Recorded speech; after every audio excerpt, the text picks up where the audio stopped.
Kung ito ang salitang ginagamit upang ipahayag ang mga pangyayaring kailanman ay hindi maaaring magkatotoo o magkaroon ng katuparan.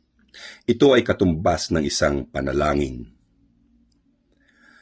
Kung ang aking tula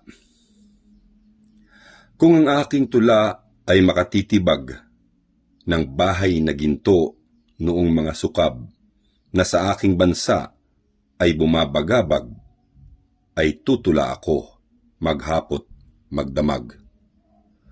Kung ang aking tula ay makatutunaw ng mga pinuno na asal halimaw, na sa kanilang trono'y ayaw magsibitaw, ay tutula ako sa gabi at araw. Kung ang aking tulay makapagbabangon ng mga bayaning nangamatay noon, na makakasangga sa laban ko ngayon, magtutula ako sa habang panahon. Kung ang aking tula ay magiging batas na makasusupil sa buway at ahas, na ngayoy tao ng mga mararahas, ako'y magtutula kahit oras-oras.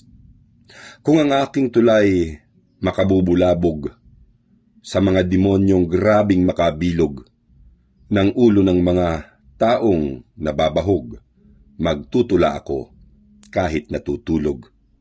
Kung ang aking tulay walang magagawa upang makabawas ng isa sa laksa ng sambuntong trapong makapal ang mukha, sa halip magtula ay magtutulala.